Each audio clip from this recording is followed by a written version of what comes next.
Good morning students. आज हम लोग लेक्चर नंबर 2 यूनिट 1 का आज हम लोग देखेंगे सॉइल मैकेनिक्स का। इससे पहले हम लोगों ने लेक्चर नंबर 1 में क्या क्या देखा था कि एक सॉइल का परफेक्ट डेफिनेशन क्या होता है एग्रीकल्चर के हिसाब से, जियोलॉजिस्ट के हिसाब से और इंजीनियर के हिसाब से। उसके बाद हम लोगों ने देखा था कि सॉइल जो फॉर्मेशन होता है दो तरीकों से, एक होता है फिजिकल वेदरिंग ऑफ रॉक्स और एक होता है chemical weathering of rock. Physical weathering में हम लोगों ने देखा था कि फिजिकल वेदरिंग कहते हैं अगर मेरा रॉक्स जो है सॉइल जो है अगर फॉर्मेशन होता है रॉक का फ्लो होने से with the help of water, air के द्वारा, विंड के द्वारा, स्नो के द्वारा, आइस के द्वारा, ग्रेविटी के द्वारा अगर वो फ्लो होता है तो उसको कहते थे फिजिकल वेदरिंग। और वही बात करें अगर केमिकल वेदरिंग का तो हम लोगों ने बताया था कि इस केमिकल के द्वारा अगर वो होता है सॉइल का फॉर्मेशन तो केमिकल वेदरिंग्स के नाम से जानते हैं, ठीक है। और फिजिकल में मैंने बताया था कि उसमें जो मिनरल्स है वो पेरेंट रॉक्स का वो बाद में भी प्रेजेंट रहता है, ठीक है। और केमिकल वेदरिंग में वैसा बात नहीं होता है। तो ये सभी बातें हम लोगों ने पिछले क्लासेस में डिस्कस किया था। अगर आप लोगों ने नहीं देखा है तो पिछले क्लास को पहले अच्छे से उसको देख लें, उसके डिफिनेशन को आप लोग अच्छे से कॉपी कर ले। इससे क्या होगा सेकेंड क्लास को पढ़ने में और मजा आएगा अंदर से, ठीक है। और जब मजा आएगा तो पढ़ने का एक अलग सा लेवल पे आते हैं, ठीक है। तो आगे हम लोग शुरुआत जो करते हैं उसका आज का जो हमारा टॉपिक है, ध्यान से सुनो बात को। फोर स्टेज ऑफ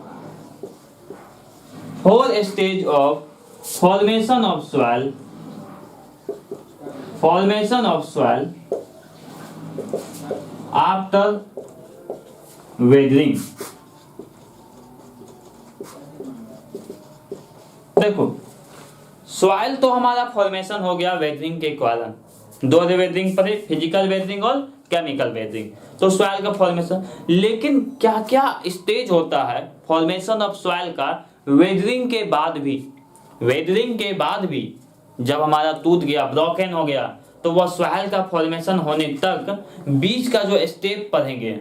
ध्यान से सुनो, मैंने क्या बोला पहले इसका देखो, कोई भी चीजों को पढ़ने से पहले अगर हेडलाइंस को अगर अच्छे से समझ लेना तो उसके अंदर क्या क्या पढ़ना है तो अच्छा मजा आता है, ठीक है। देखो मैंने क्या बोला यहाँ पर, formation of soil after weathering. हमको पहुंचना कहाँ है, सॉइल तक। ध्यान दो बात को, हमको सॉइल तक, मैंने क्या बोला, रॉक था, इस रॉक में वेदरिंग हुआ। ध्यान से सुनना, इस वेदरिंग किसके किसके कारण हुआ, एक फिजिकल के कारण, एक केमिकल के कारण। बात को क्लियर है समझने में। तो अभी तो सॉइल तक नहीं ना पहुंचे हैं, बीच का कुछ स्टेज बाकी है हमारे पास। तो यही स्टेज के बारे में हम लोगों को अभी पहले पढ़ना है, क्या क्या वो स्टेज है। तो पहला हमारा स्टेज है इरोजन। पहला स्टेज क्या है हमारा, इरोजन, ठीक है। दूसरा ट्रांसपोर्टेशन, तीसरा कहते हैं डिपोजिशन, और चौथा कहते हैं अपहेवल।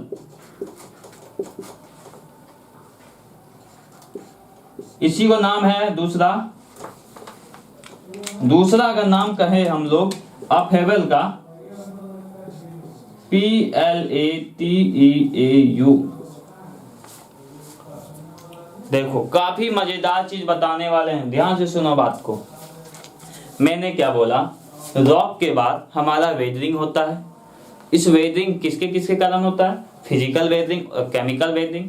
अभी हमारे कुछ 5 स्टेज बाकी हैं जहां पर सॉइल का फॉर्मेशन लास्टली हम लोग पहुंचेंगे। तो उसके बीच में जो आने वाला स्टेज है वो यही चालू है। क्या क्या है, पहला इरोजन, ट्रांसपोर्टेशन, डिपोजिशन, अपहेवल, जिसको प्लेट्यू के नाम से जानते हैं। तो पहले इसके बारे में सुनते हैं क्या है हमारा, क्या हुआ, ध्यान से सुनो। वेदरिंग हुआ, समझो बात को, इसको लिखना नहीं है, इसको सुनना है बस, ठीक है। ये हमारा पहाड़ था, ठीक है, पहाड़ है हमारा यहाँ पर कोई क्या है, पत्थर था। ये क्या हुआ, ग्रेविटी के कारण यहाँ पर आया। कौन सा वेदरिंग हुआ, किसके कारण आया, ये ग्रेविटी के कारण। ग्रेविटी किसके अंदर आता है? फिजिकल वेदरिंग के कारण। तो ये फिजिकल वेदरिंग है। सुनना बात को, मैंने पहले भी बताया था, फर्स्ट क्लास जो अच्छे से पढ़ लिया सेकेंड क्लास क्लियर हो जाएगा।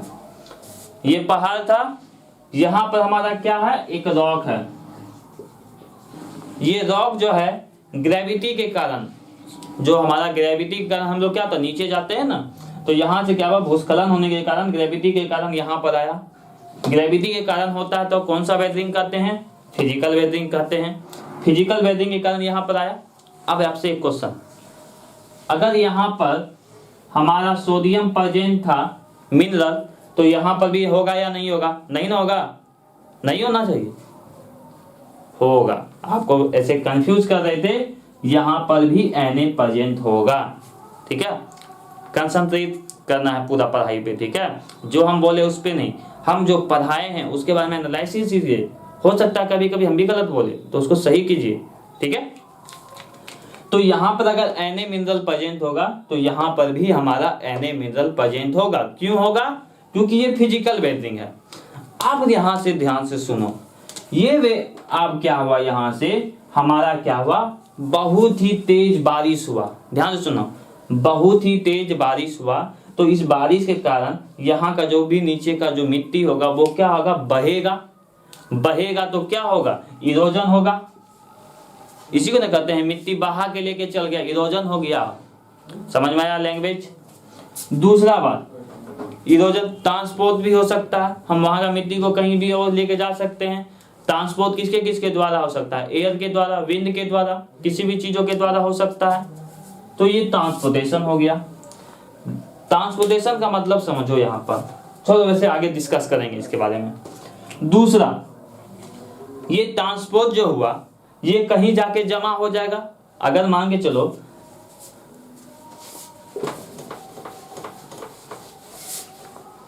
ये जो हमारा जो मिट्टी है ये हवा के द्वारा यहां से उड़ा, कहीं ना कहीं जाके ये जमा होगा।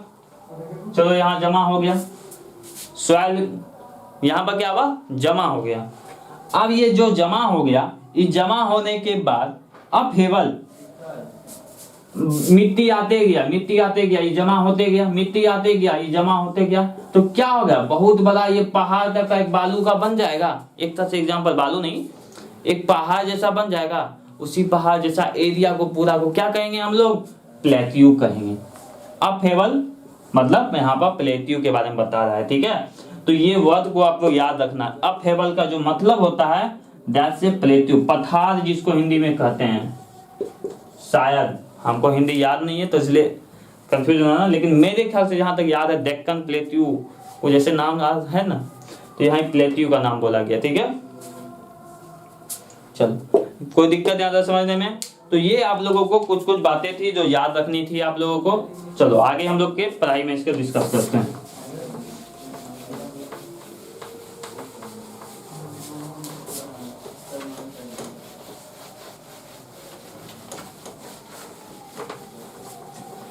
नेक्स्ट जो हम लोग देखते हैं, दो टाइप के सॉइल के बारे में पढ़ेंगे, बहुत ही खासा इंपॉर्टेंट होगा ये। ठीक है, वो क्या है तो देखो ध्यान से। एक है नाम हमारा ट्रांसपोर्टेटेड सॉइल, दूसरा हम लोग पढ़ेंगे रेसिडुअल सॉइल।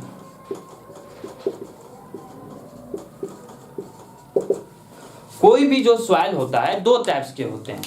कैसे? सिंपल सा एग्जांपल समझो, या तो वो दूसरी जगह से आया होगा, मान के चलो कोई एक सॉइल है, ये यहां सॉइल यहां से यहां आया, ट्रांसपोर्ट हुआ। दूसरा ये सॉइल है, यही सॉइल नीचे में भी प्रेजेंट है, रेसिडुअल सॉइल। इसके बारे में आप समझो, ब्रीफली समझो। ठीक है, कहता है इसके बारे में। ठीक है, तो ध्यान से सुनो क्या लिख रहे हैं। आफ्टर वेदरिंग, क्या बोला? After weathering. मैंने क्या बोला पहले कि वेदरिंग के बाद ही आगे हम लोग पढ़ाई कर रहे हैं। वेदरिंग प्रोसेस होने के बाद, वेदरिंग मतलब रॉक का जो टूटना होता है। After weathering soil is transported, ठीक है, by different physical agency. Transported soil वैसा सॉइल है जब वेदरिंग होने के बाद, रॉक का टूटने के बाद, रॉक का ब्रेक डाउन होने के बाद, स्प्लिट होने के बाद हमारा जो है सॉइल जो है एक जगह से दूसरे जगह जाता है, ट्रांसपोर्ट होता है with the help of different types of physical agency such as. कौन कौन से फिजिकल एजेंसी है? एयर हो गया, विंड हो गया, वाटर होगा, स्नो हो गया, आइस हो गया, ग्रेविटी हो गया। तो वो सारे हमको किसके अंदर आएंगे? ट्रांसपोर्टेटेड सॉइल के अंदर आएंगे। क्लियर है बात को यहां तक?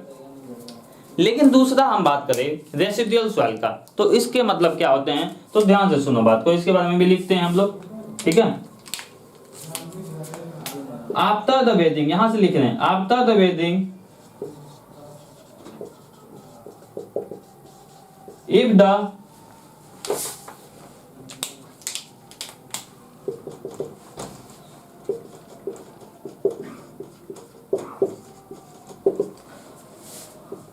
after the bathing, if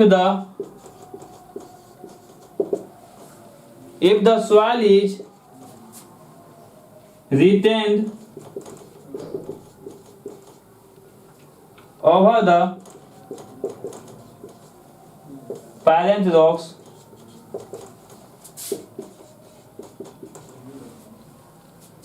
then it is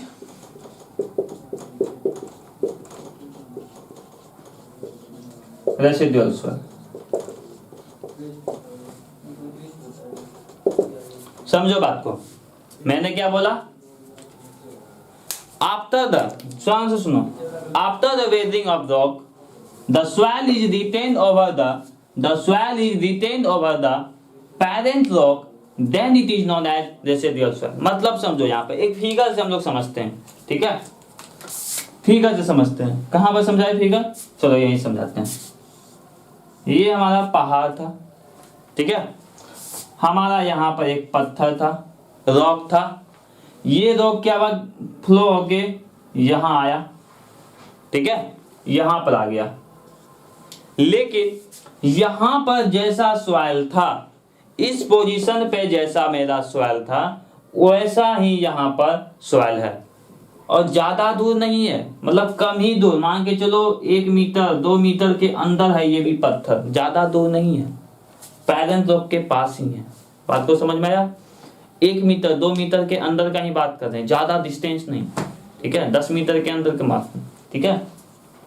तो अगर वेदरिंग होने के कारण, वेदरिंग के बाद अगर मेरा जो सॉइल है वो वहीं पर रह जाए जहां पर हमारा पेरेंट रॉक्स है, मान के चलो ये रॉक हमारा कोई सेडिमेंट्री रॉक्स है और सॉइल भी हमारा यहीं पर है, सेडिमेंट्री रॉक्स के बगल में ही है, तो वैसे रॉक को हम लोग कहेंगे रेसिडुअल सॉइल। क्या ये हमारा ट्रांसपोर्ट किया, एक जगह से दूसरे जगह गया? क्या नहीं न गया, इसी के थोड़े से रेंज में रहेगा, 1 मीटर 2 मीटर 4 मीटर के अंदर में ही। मतलब जहां पर मेरा रॉक था, अगर उस रॉक में वेदरिंग हुआ और रॉक होने के बाद अगर वहां के आसपास में जो सॉइल होगा, उसी सॉइल को कहेंगे रेसिडुअल सॉइल। समझ में आया बात को यहाँ तक? जैसे ये हमारा पत्थर सेडिमेंट्री सॉइल रॉक्स है, ये इसका वेदरिंग हुआ, टूटा यहाँ पर, और यहीं पर जो सॉइल रहेगा इसी को क्या कहते हैं? Residual soil. समझ में आया बात को? ट्रांसपोर्टेटेड सॉइल और रेसिडुअल सॉइल में बहुत ही ज्यादा क्वेश्चन पूछा जाएगा, वो आपको आगे समझ में आएगा, ठीक है, कि कैसे पूछते हैं।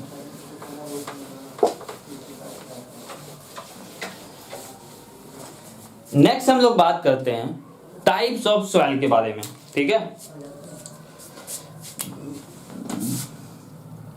हेडिंग देना है,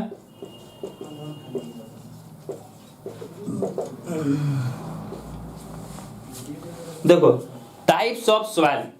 देखो आगे आप लोग और पढ़ोगे टाइप्स ऑफ सॉइल में, वहां पर हम लोग पढ़ेंगे साइज के अनुसार, लेकिन अभी हम लोगों को साइज के अनुसार नहीं पढ़ना है क्योंकि हमारा इंट्रोडक्शन है। तो हम लोग पहले ये जानेंगे, जैसा कि आप लोग सुने होंगे ना कि वो काली मिट्टी है, भूरी मिट्टी है, उजली मिट्टी है, काली मिट्टी है, गीली मिट्टी है, एलुवियल सॉइल है, तो बहुत सारे सॉइल का नाम भी सुने होंगे आप लोग।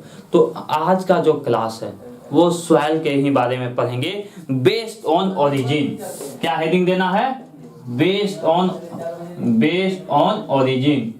ओरिजिन के हिसाब से मेरा कितने टाइप के सॉइल हैं इसके बारे में हम लोग पढ़ेंगे। ठीक है, ओरिजिन के हिसाब से सॉइल हमारे कितने टाइप्स के हैं उसके बारे में हम लोग आज डिस्कस करेंगे। ठीक है, तो चलिए हम लोग शुरू करते हैं। आज का जो अभी ये क्लास है उसके बारे में हम लोग बताते हैं पहले कि आपको याद करने का भी तरीका।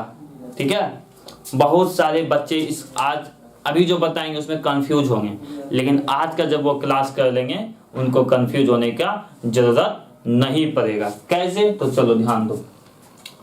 आपको क्या करना है, एक चीज लिखना है ALAM, ठीक है, ALAM GL, उसके बाद लिखना है आपको ALAM GL नहीं C लिखना है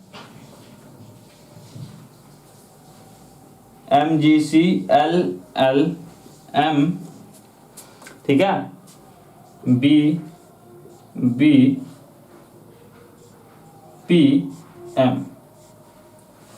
क्या लिखे हैं? ALAM GCL LM BBPM। ये नाम आपको याद रखनी है। ठीक है, इसी नाम से हम लोग सारा चीज पता करेंगे अभी। ठीक है, ALAM LM GCL L GCLL, देखो कैसे याद करना, ALAM 4 बार LM GCLL हो गया हमारा 4 लेटर, MBBP और लास्टली में M।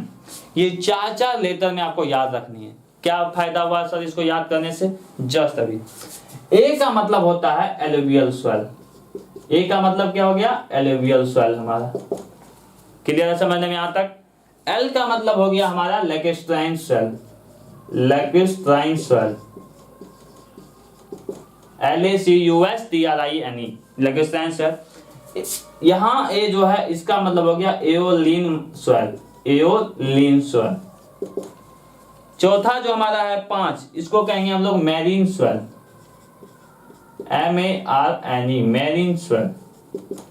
5वां मेरा क्या है? G, तो इसका बारे में सुने भी होंगे, ग्लेशियल सॉइल। अगर हम लोग C क्या बात करें तो इसको बोलेंगे कोलिवियल सॉइल,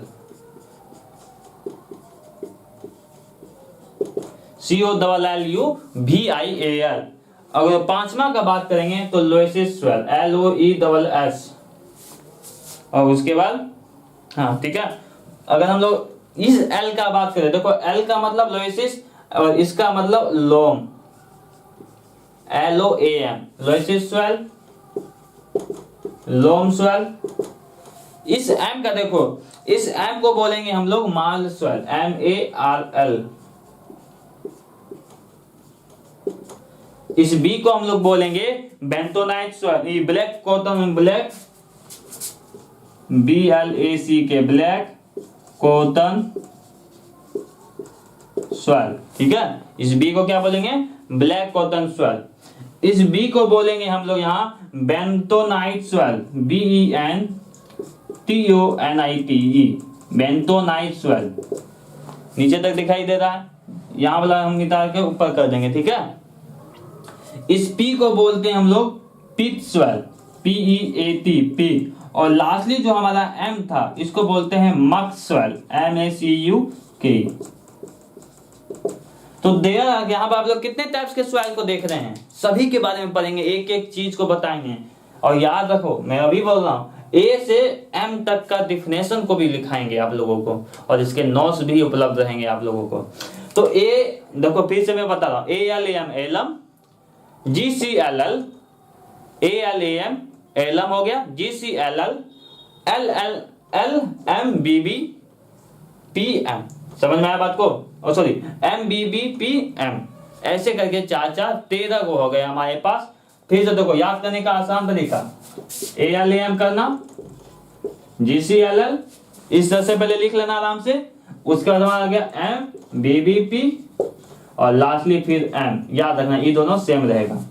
ठीक है, alluvial soil, lacustrine soil, aeolian soil, marine soil, glacial soil, colluvial soil, loess soil, loam soil, marl soil, black cotton soil हो गया, बेंटोनाइट सोयल हो गया, पीच सोयल हो गया, मक सोयल हो गया। इस 13 सोयल को हम लोगों को अच्छे तरीके से पकड़ बना के रखना है। क्यों पता है? सिर्फ और सिर्फ 2 मार्क्स के लिए।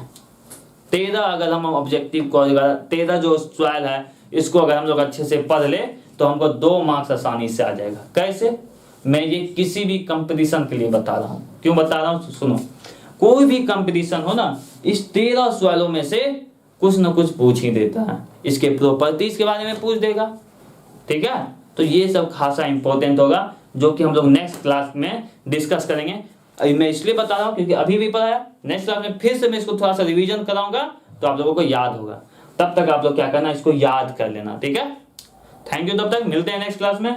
हर एक डेफिनेशन के साथ हर एक के बारे में बताया जाएगा। एलिवियल सोयल क्या है, लोकेस्टाइन सोयल क्या है, ठीक है? तब तक आप लोग क्या याद करना, ALAM, JCLL, MBBP, M, ठीक है? Thank you.